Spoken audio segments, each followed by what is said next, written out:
دل کو صاف رکھو، بے حساب جنت میں جاؤ گے۔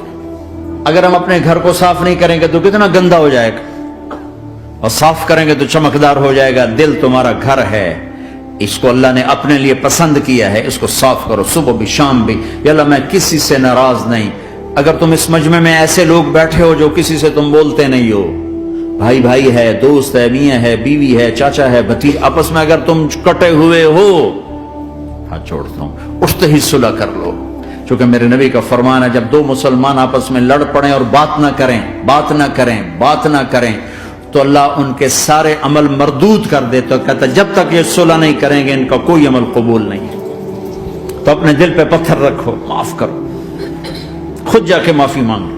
اللہ کی قسم میرے نبی کا فرمان ہے، معاف کرنے سے عزت گھٹے تو مجھ سے لے لو، معاف کرنے سے عزت نہیں گھٹتی۔